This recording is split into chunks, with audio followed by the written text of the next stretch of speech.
एक ऐसा नाम जिसे मात्र सुनकर ही म्यांमार के कट्टरवादी मुसलमान कांपते हैं थर-थर, हालत हो जाती है खराब। दोस्तों, कट्टरवादी सोच से और कट्टरवादी लोगों से ये पूरी दुनिया परेशान है और हर कोई इससे निजात पाना चाहता है।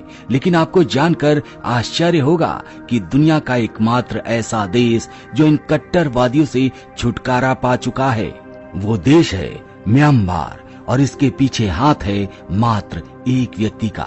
आपको जानकर हैरानी हो रही होगी कि भला एक व्यक्ति इन कट्टरवादियों से छुटकारा कैसे दिला सकता है, लेकिन दोस्तों ये बात बिल्कुल सच है और उस व्यक्ति का नाम है वीराथू। जी हाँ, वीराथू ही वो नाम है जिसका नाम सुनकर वहाँ के कट्टरवादी थर-थर कांपते हैं। जो काम अमेरिका, फ्रांस, भारत, रूस कोई नहीं कर पाया, वो बर्मा के वीराथू जी ने कर दिखाया है।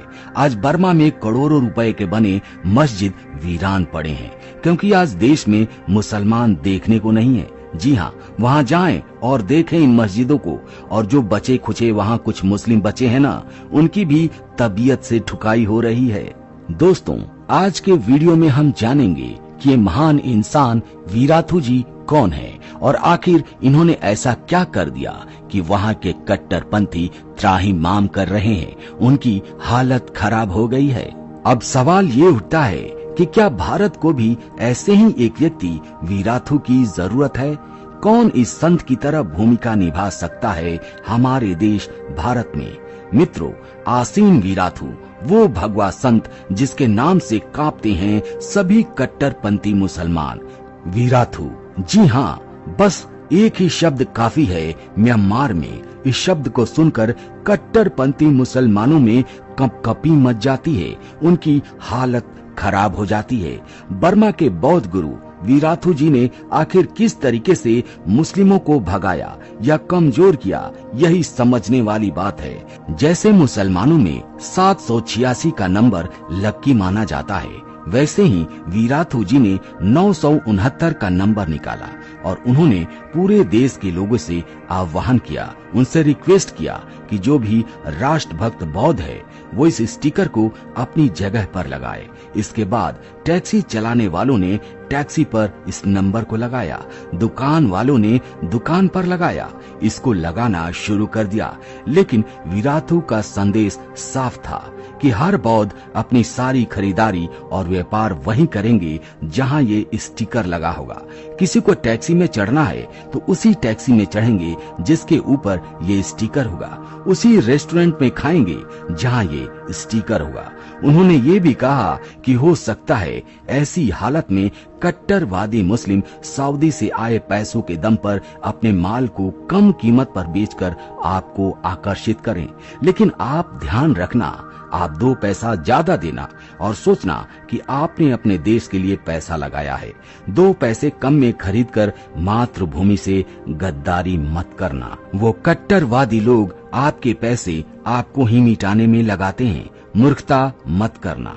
दोस्तों, हालत ये हो गए कि कट्टरवादी मुस्लिमों के व्यापार ठप पड़ गए। कट्टरवादी मुस्लिम इतने डर गए कि इस स्टिकर लगी टैक्सी पर चढ़ना तो दूर की बात है, किनारे से कन्नी काटने लगे। पूरे देश में मुसलमानों के होश ठिकाने आ गए और फिर ये स्टिकर एक तरह से देशभक्ति का प्रमाण बन गया, जिनके जिहाद का जवाब बन गया। और इस अनोखे आइडिया का प्रभाव आप देख सकते हैं कि आज बर्मा से कट्टरवादी मुस्लिम भाग चुके हैं। वीराथू वो संत हैं जिन्होंने कट्टरवाद के खिलाफ पूरे म्यांमार को खड़ा कर दिया और फिर वहां से लोगों ने अवैध मुस्लिमों को खदेड़ डाला। लोग जो भगवान बुद्ध की बातों पर अमल करते आ रहे थे, उन लोगों ने देश की रक्षा के लिए बुद्ध की बातों को छोड़कर संत वीराथू की बातों पर अमल करना शुरू कर दिया। वीराथू ने कहा, चाहे आप कितने भी दयावान हो और कितने ही शांति प्रिय हो, पर आप एक पागल कुत्ते के साथ नहीं सो सकते, अन्यथा आपकी शांति वहाँ कोई काम नहीं आएगी और आप बर्बरता से खत्म कर दिए जाओगे। उन्होंने कहा कि शांति स्थापित करने के लिए हथियार उठाना होगा, शांति के लिए युद्ध भी जरूरी है। ये सारी बातें वीराथू ने गीता से सीखी थी और फिर कट्टरवाद की बीमारी झेल रहे म्यांमार के लोग एकजुट हो गए, वीराथू के लिए जान लेने और जान देने को तैयार हो गए। पूरे म्यांमार से अवैध मुसलमानों को खदेड़ा जाने लगा।